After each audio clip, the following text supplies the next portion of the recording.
And then just a look further up where we saw Chris Christie earlier. He was up there at Santa Monica Boulevard and Rodeo. So I tried to get you as close as I could to Gucci, which was broken into, but I can tell you, Mark and Ellen, that there was merchandise that was full at the Gucci store. So we know that it was restocked with these stores planning on opening.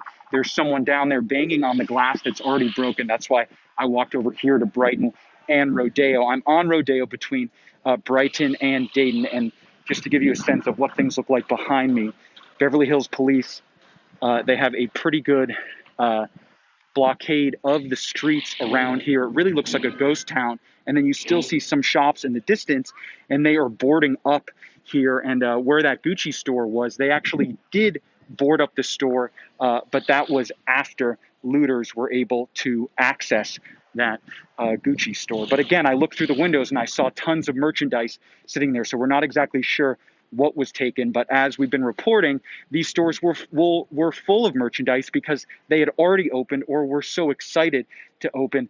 And now a much different scene here is those large crowds that Chris Christie was over. I just want to try and zoom in on that for you. Just further up, Rodeo and Santa Monica, just to give you a ground look. That's about as close as I can get.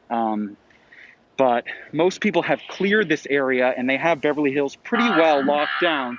But I can see a police cruiser about to pass me right now. It looks like they may be headed back to the Gucci store after that report.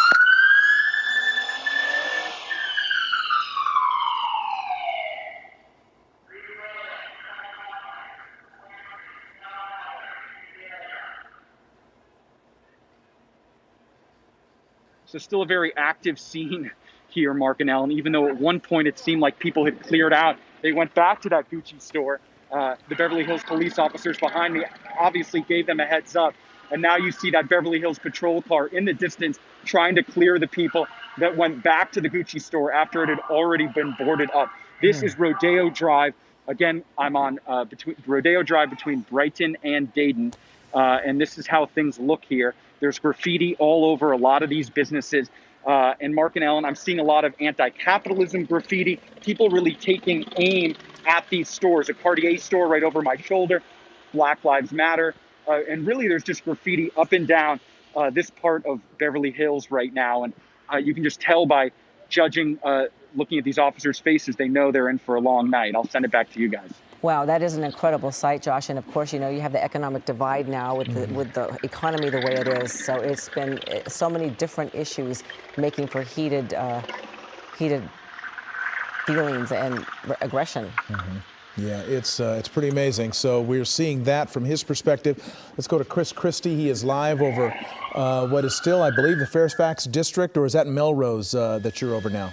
Chris? Mark, we're back over Fairfax. This is just down the block from Cantor's Deli. You're looking at Rosewood and Fairfax. A trash fire being set and looting is rampant all along Fairfax from points north of Cantor's Deli where there is a police skirmish line and the order has been given to begin making arrests. We're going to keep an eye out for that. We haven't seen that yet, but that's just one store right there that's been completely ransacked. And unlike some of the other looting that we've seen a lot of merchandise coming out of it.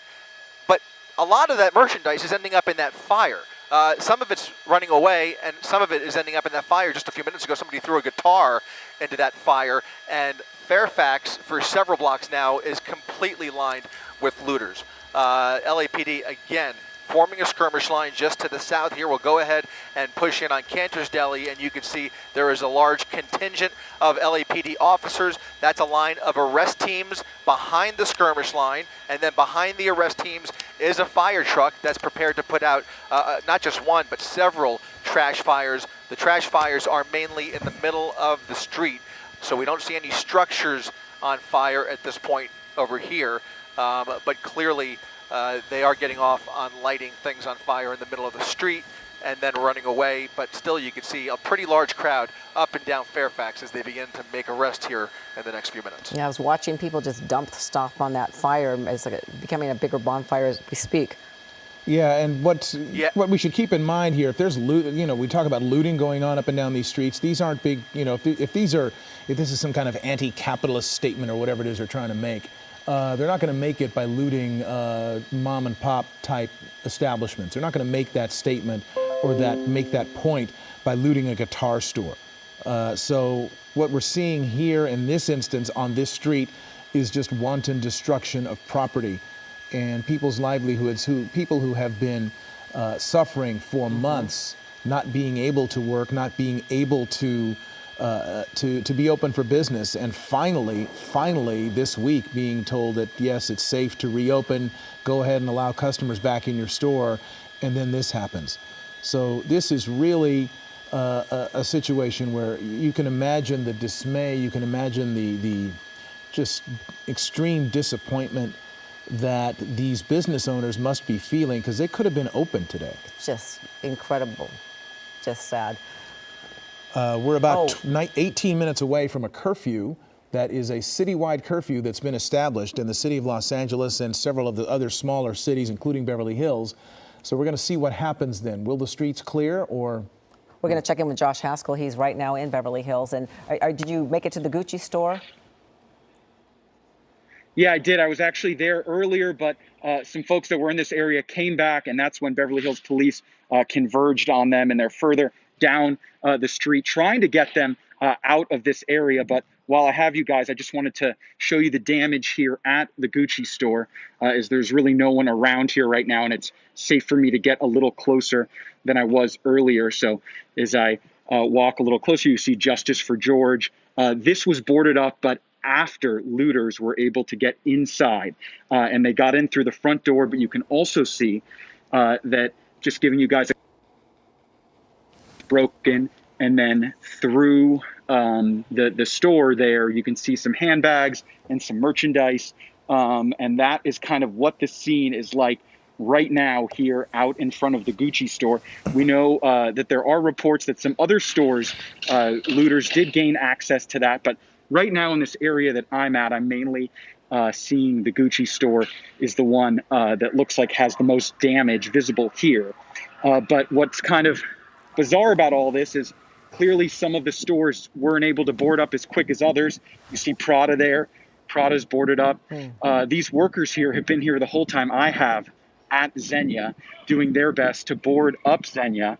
And that is kind of the scene, as they know that that it's going to be a long night for the business owners here, for the people that live in this area, and they're trying to do the best they can with these boards. And that is really what the scene is here. Just in the distance, the Beverly Wilshire Hotel, I walked up that way, they were boarding up the Beverly Wilshire Hotel, which, as you can imagine, has not had guests for quite some time, Mark and Ellen, because of the pandemic.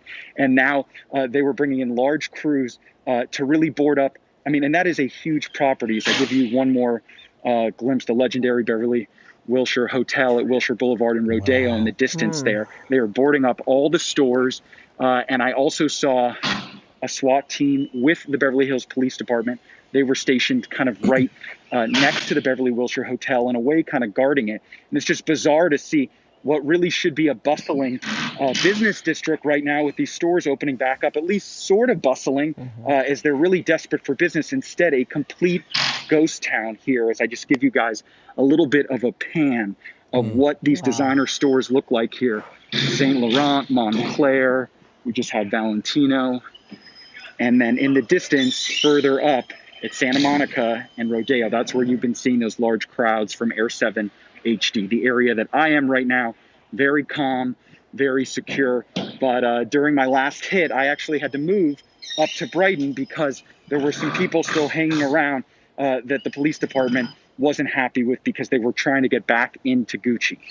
So that is just the scene here, surreal, in the downtown Beverly Hills shopping district. And feel free to ask me anything. I have some time. I'm just going to walk a little bit further down Rodeo, closer to the Beverly Wilshire. Josh, are any of the shop owners or operators or managers anywhere near you right now? Have any of them commented about what they're dealing with? That's really not something that I've seen out here, Mark. I have seen a lot of crews boarding up these businesses, a truck going by right now. And I wonder how much of, sorry, there's a police officer about to go by me. And I'm not sure how much these are the businesses that are paying to board up, or the city of Beverly Hills, but they jumped on that Gucci store because we had reports probably an hour or so ago that was being looted, and you can see it's already boarded up as I walk with you guys a little bit further down as we're approaching Rodeo and Dayton Way, and in the distance is the Beverly Wilshire Hotel. And it's also just bizarre to be walking in the middle of Rodeo and just seeing this whole part of Beverly Hills, which we know has been quiet because of the pandemic, but to see it this shut down and graffiti everywhere.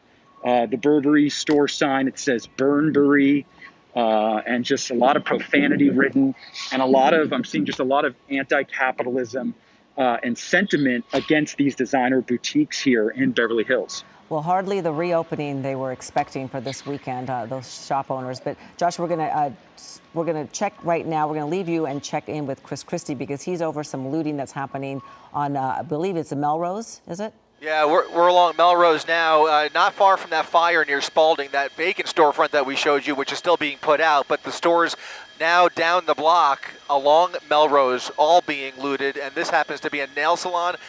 If I was a betting man, I would say they've managed to pull a safe out of that nail salon and are trying to pry open that safe. That's a guess on my part. Obviously, you can see there's a lot of people that are kind of obstructing the view there, but they're trying to break into something, and I'm going to guess that they're using a crowbar to open that safe. And you can see LAPD, I have just heard, has been dispatched over here. We'll see how long, or if they're able to make their way over here. Again, that fire is taking place just up the block where we showed you next to the Adidas store a couple of seconds ago. Again, to reiterate, this is Melrose Avenue and Fuller Avenue, where not just that nail salon, but a lot of these other stores on this block are being looted. The looting on Melrose is now rampant. And they're running to another store. You see them breaking in those windows, trying their hardest to get through those gated windows, but that's gonna be a tough one. Yeah, there's a guy with a hammer. Look at the guy with a hammer. Two guys with hammers right there at the door. How close can we zoom in on these people? Yeah, so he's having a little bit of a hard time. He's going to go for that lock. The two of them are armed with hammers. They're going. There it is. There goes the lock, and then probably the door. So here's just another example of just senseless violence and looting here along Melrose. And that's obviously just a mom and pop store that has been hurting financially for the last 3 months anyway. And here you have this and smashing the windows. LAPD right now appears to be preoccupied with the trash fire over on Fairfax, where there had to be at least 100 officers that were preparing to make an arrest. Looks like, let's go back to that, go back to the safe, because I have a feeling they're all running there now, and they've been able to pry open the safe that I believe. Oh my goodness. Or an ATM. It's an ATM. Oh, ATM. It's an ATM. It's coming out of that nail spa, the nail salon. Hopefully there's not a lot of cash in there since they haven't been in business for a while. And it would serve them right. I hope it's empty. Yeah, good luck. You know, some of these businesses have managed to board up, but obviously, you know, who would have expected this if you left your business a couple months ago? Yeah. You know, this is the last thing you probably thought of. Exactly. That guy took some chrome from the inside the store. He thinks that he's going to break an ATM with that? Yeah, good. Yeah, look, I mean, not the brightest bulbs. The ATM's going to survive, but look at the business. The business is trashed. Nail salons shattered. Yeah. That door was just glass, apparently. Look at that. Right. It is just a mess. Yeah, they're just using hammers. They're taking those hammers. Here, look at these people in cars, too. Look at, I mean, these people in these minivans here are encouraging. Yeah, they're waving and encouraging all of this. So you have people driving into this protest. I have a hard time believing that many of these people are just driving through despite everything going on a Saturday afternoon, considering the state of affairs here. It just doesn't make any sense to me. So you have to wonder if people are now driving in from other parts of town to participate in this violence. Well, go ahead. Oh, go ahead. Well, you see, it's sad because you don't see any of these people with signs about George Floyd. It's certainly, well, this is. They're just taking advantage of the situation. Yeah, this is obviously taking a turn that is much larger and far from George Floyd's cause and the tragic, senseless death in Minnesota. This is taking on a whole new life of its own, and these are not the protesters that were flooding Penn Pacific Park this morning. No signs there. It's all people. These guys are just looting, and they're going to break through this. What is this? Japan, LA. It's a little retailer there on Melrose. It's a small little shop. You can tell. It's an anime gift shop. What are these going to want? These guys going to want with anime gifts? They're just destroying something. It's random destruction. You take the chance. Maybe you do find a safe or an ATM or a cash register, but it's just so random. Oh, they look at they're taking Look at the that. ATM There goes in the the truck. ATM. There goes the ATM. Let's see if we can get the license plate. Let's Let's get that license plate. Let's come around the west. Yeah, we'll get the tail, and you can see what's happening here. People are driving in from all other parts of town to participate in What this. is that, a white? We'll come around here in a It's a second. white Chevy maybe. truck. It's a white Chevy pickup. There it is. Mm-hmm. Go ahead. There he goes. Oh. Go ahead, if he's even got a plate. Just Does he have a plate, or did the plate get Look removed? like he has a. No license plate. Oh, no geez. plate. No plate on the rear. So No plate, no surprise. that shows his intent was to be involved in this from the beginning. Yep. Dude, be glad you took that plate off, because we would have got it. Yeah, I'm a little angry. Yeah. I will share you that. can't help but feel angry. Because, well, anyway, let's The continue cause is to being cover. lost. I mean, Right. this is just Well, it's just overshadowing the reason that the whole country has been upset all week. This is just nothing to do with it. well, have police officers been? Are they on their way? Look, you know, what's your location? So if This is anybody Melrose and Fuller Avenue. Melrose and Fuller. LAPD is aware of this. Okay. They are aware, but they are right now overwhelmed. They are Right, overwhelmed that's with true. calls, and they are completely preoccupied. The closest group of officers that I'm aware of are over at that fire on Melrose. Here comes a group of officers near the top of your screen with a fire truck. Mm-hmm. In tow. Yeah, this is a fire truck with a number of officers in tow. Those are motor.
Goal all along that it would remain peaceful, and the officers would try to de-escalate, and the protesters would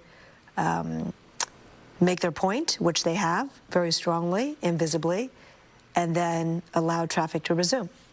So if you're just joining us, folks, it is now 4 o'clock, and ABC 7 News at 4, technically starting right now, although we have been on the air for the past hour following breaking news developing in San Jose, the latest fallout across the nation in the death of George Floyd. And today in Minnesota, the charging of the police officer who had put his knee on Floyd's neck for over 8 minutes, with Floyd saying, "I cannot breathe," and him eventually dying. Floyd was black. The officer charged is white. And that is relevant because there have been other situations and incidents in the past few months that have led and culminated in this tension boiling over. And we saw what happened in Minnesota and Minneapolis, unfortunate unrest. But today we're seeing what appears to be a largely peaceful statement and demonstration playing out right now on 101 in San Jose. My partner, Dan Ashley, joins me here now for ABC 7 News at 4. Dan? Kristen, good to be with you. Remarkable to see what's happening on 101, southbound 101. We can only hope that it will continue to end as peacefully as it looks like it has begun, but with some of those protesters leaving the freeway, we don't know to where they have proceeded, but there's still probably a good 100 on the freeway. And you mentioned something interesting, Kristen, that I'd like to chime in on, with the charges now facing Derek Chauvin, that white former now police officer seen on video choking George Floyd, charged today with third-degree murder. A lot of people are wondering about that charge. We hear so often about manslaughter, first-degree murder, second-degree murder. What is third-degree murder? Well, that's a category of murder defined in the laws of 3 states, interestingly enough, in the United States: Florida, Pennsylvania, and Minnesota. And so that explains why that charge in Minnesota is one of 3 states that has a third-degree murder charge in that state that police officer is now facing after being arrested today. But as we watch these protests live from Sky 7, been mostly peaceful for the past hour or so. A few broken windows on at least a couple of cars, maybe 3, and nothing more violent than that. A little bit of shouting here and there, but for the most part, very peaceful. You'll see at some point a digitized area on your screen, which we've blocked out because someone scrawled an obscenity on the freeway, and we don't want to show that to you if we can avoid it. But again, Kristen, looks like probably 100 or so protesters still in the middle of southbound 101. This is again at Alum Rock Road area, and the backup significant, although far less than it would normally be if we were not in a shelter-in-place order. That is correct. And just to remind our viewers, of course, they've probably seen the video because it went viral. Police officer, 4 officers that were involved in the incident. One in particular seen on the video putting his knee the whole time on George Floyd, and Floyd was later killed. Derek Chauvin, you mentioned, was the first one and only one charged so far with third-degree murder and manslaughter, although prosecutors there made clear today that more charges may be coming. There are a lot of people who are calling for the other 3 officers who have all since been fired to be charged with the same. So we'll see what happens there. But this is one of many protests that have erupted around the country. This one in San Jose that's been going on since about 3 o'clock, just past 3 o'clock this afternoon, blocking traffic, bringing it to a standstill at Alum Rock. So if you're headed south, that is where the protesters are making their stand, although you can see police have also closed off the northbound lanes at the moment as they negotiate the exit of the protesters. And Dan, as you mentioned, just in the last 10 minutes or so, we've seen about 2/3 of them leave the scene. We did, which is interesting. We'll be interested to know why they were convinced or decided on their own to move elsewhere. Perhaps they are going to rally at a different location. Perhaps they had made their point and wanted to move on. There you see that digitized area. We're just blocking out a swear word. So we don't know where those folks have left. As you said, Kristen, about 2/3 of the original gathering. And over the past hour, that number did grow until it sort of seemed to peak at last 15 minutes or so in terms of the numbers, and then 2/3 of them left the freeway just a few minutes ago. And you mentioned the officer charged today with third-degree murder, and 3 other officers may face charges as well. Prosecutors acting fairly rapidly in terms of how the justice system tends to work in the last couple of days to charge Derek Chauvin. That was probably a more easy arrest and charge to make because he was the one seen on video with his knee on George Floyd for 8 minutes as he begged for help and pleaded that he could not breathe. The investigation into the other officers' actions or non-actions probably more complex and will take more time as they try to piece together what they did and what they did not do during that unfortunate, awful incident that we all saw on video. This, again, one of the protests around the country today. They protested peacefully in Oakland yesterday, and a protest in Oakland is planned for tonight at, I believe, about 8 o'clock this evening. With any luck, that will also remain peaceful. But, of course, all of this reflects the great and growing frustration of not just the African-American community, largely, of course, the African-American community, but of all people of conscience who have reached a boiling point and are tired of seeing incidents like we saw in Minneapolis the other day on video. It just reflects a sense of injustice, and enough is enough. I mean, back in February, there was the death of Ahmaud Arbery, black man who was jogging, 25-year-old jogging through a Georgia neighborhood when he was also shot to death. And 3 white men, father and a son, and then also a neighbor now charged in that case. That one, of course, getting a lot of attention. And then, you know, earlier this week, of course, no death that resulted, but we saw a video coming out of Central Park in New York in which a white woman was heard and seen calling the police, repeatedly emphasizing to the police and saying she was being threatened, her life was being threatened by an African-American man who was peacefully just letting her know that she should leash up her dog. And that was on video, and, you know, she has since been fired. But there have just been a lot of incidents which, you know, coupled with the fact that people have been sheltering in place for 3 months during the coronavirus and many people losing their livelihoods and their jobs, it is ripe, if you will. All the ingredients are in place for the kind of tension to build and for people to explode in a way with raw emotions and frustrations coming out. Yeah, well, very well said, Kristen. And I think it's so heartrending in some respects. In the last couple of months, we as a nation seemed so united in resolve to beat the coronavirus. And suddenly here we are, a reminder that there are great divides and great divisions in the country. On the phone with us now, Adrian Monroy, who is in one of the cars behind the protesters stuck in traffic on 101. Adrian, can you hear me? Yes, I can. Thank you for coming on. Dan Ashley, Kristen Z with you. Tell me how close you are to the protesters first, Adrian. I mean, you say how close? Yeah, how close are you? Can you repeat that? How close to the protesters is your car? You're cutting off.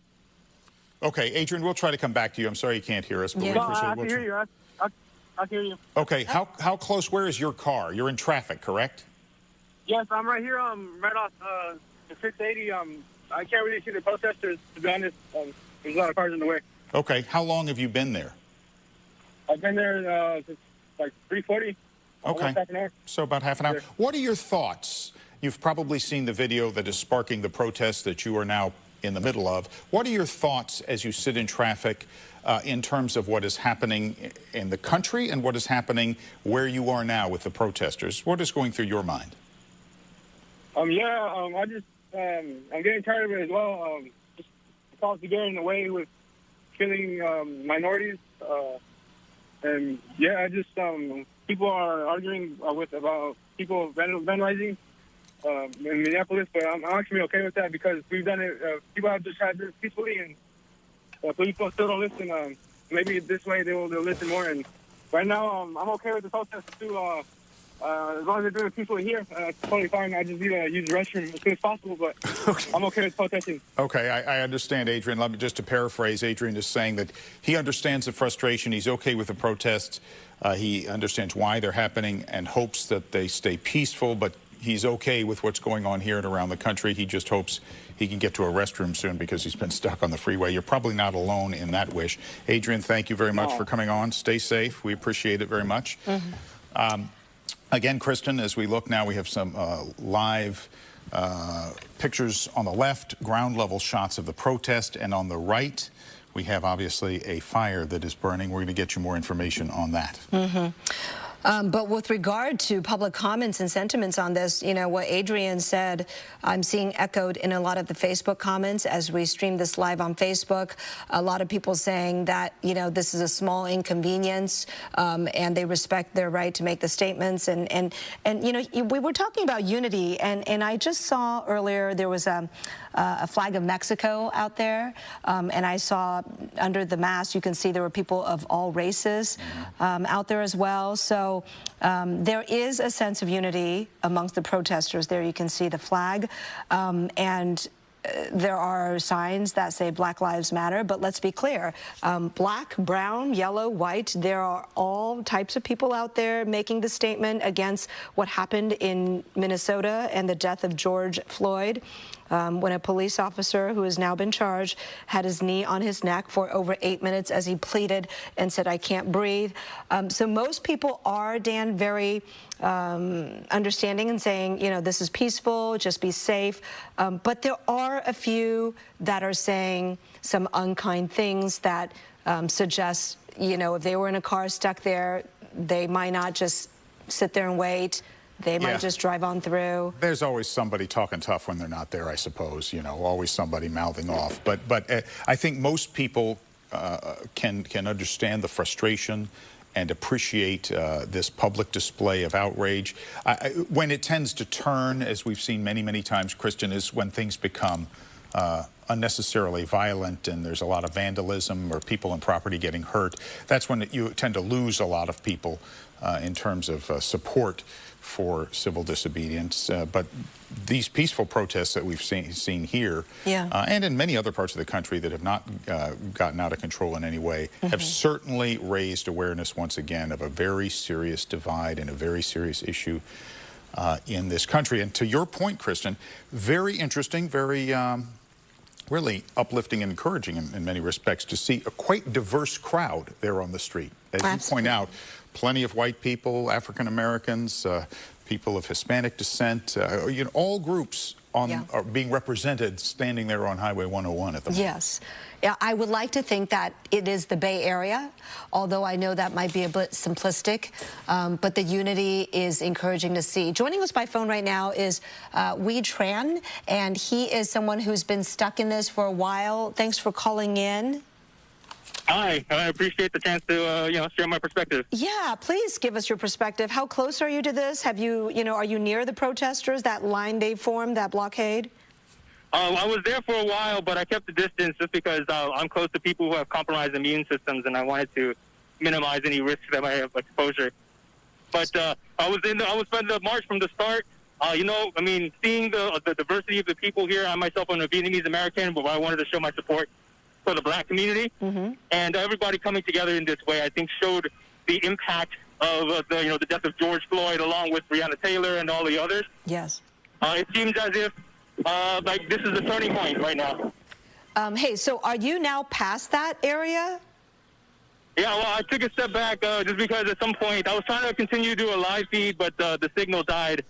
So I was trying to get away to a place where I can actually hear and see better. Okay, Kristen, we have protesters on the move now, as you can see live. Looks like exiting the freeway en masse again.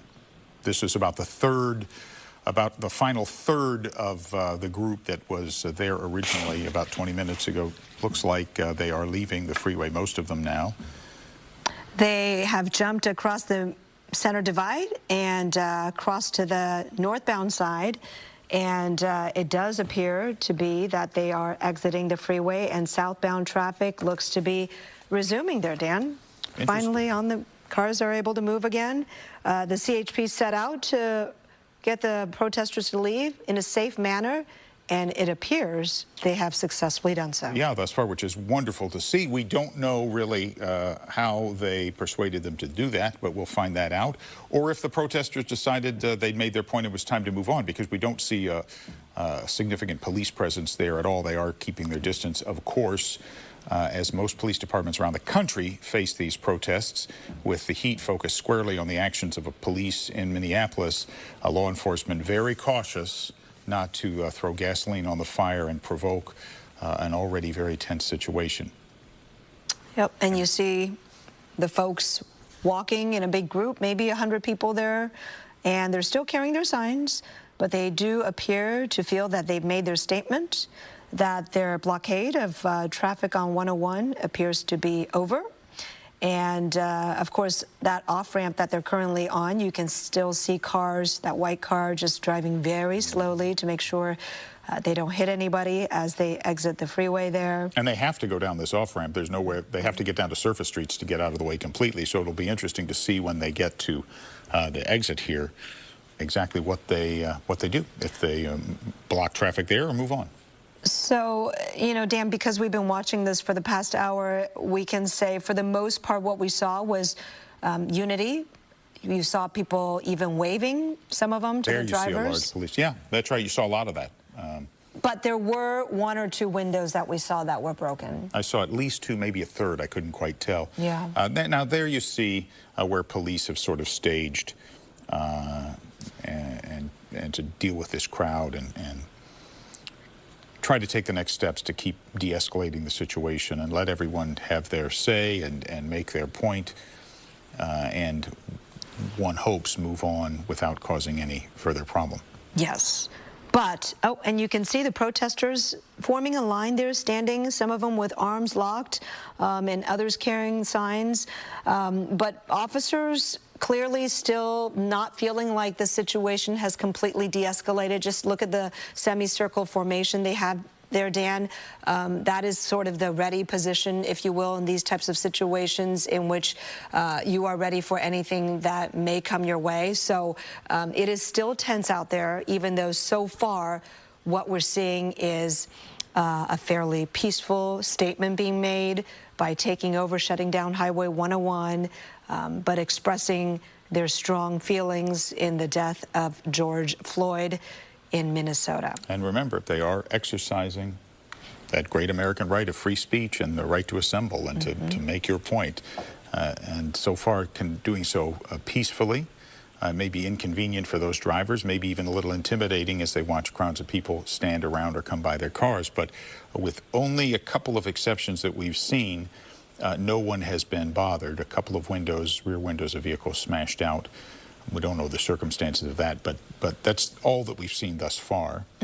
And from everything we've seen here, these protesters came out to protest, make their point, and did not come out to cause harm or chaos from what we've seen thus far. Their behavior has just been one of protest. Yes, and Dan, we are looking at sort of the overpass now, if you will, where some of the protesters are after exiting the freeway.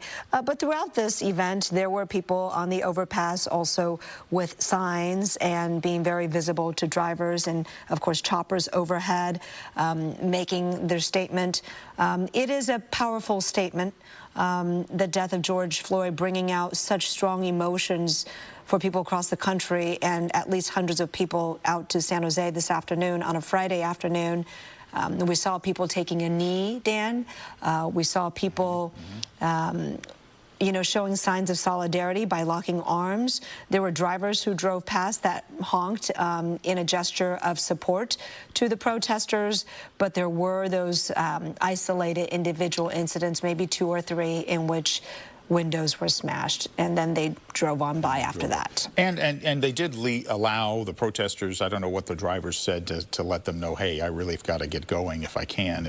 They let a number of cars through. Maybe they had something, an emergency or something, but the protesters showed some compassion to a handful of drivers to let them proceed.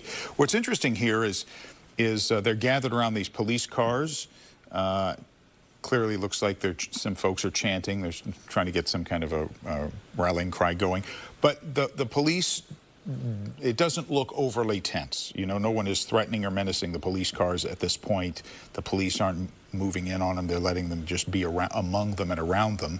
And so far, nothing has happened to the police cars. It doesn't look like it's about to explode with violence, at least at this point. It doesn't, and we hope it stays that way. But with these types of situations, there's always the possibility. So the tension will remain high until the very end, until, everybody is walking away feeling like their point has been made. And but it is quite interesting to see all of those protesters just around the police cars and the police cars around them, you know. Yeah.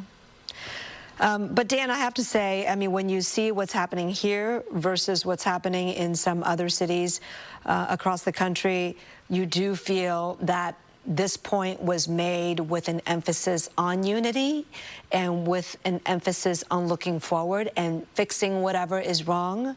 And if that is the message that they can demonstrate to the country, perhaps the Bay Area can once again lead the way. Well, it's a great point, Kristen. You know, we have a long history in this community of standing up for causes and for people and protesting. Not all those protests have been peaceful. Many have not, but we have really a rich tradition of civil disobedience and protest and expressing your views, and perhaps this will be something that the rest of the country will look to as an example of how to make your point, but not do it in a way that is destructive. I was thinking the other day, yesterday actually, as we watched some protests and some vandalism, and which often happens, and one can understand the frustration that sometimes boils over. But at the end of the day, after so many of these merchants and businesses and business owners have been devastated already by a shutdown that's lasted 2 months, and then to be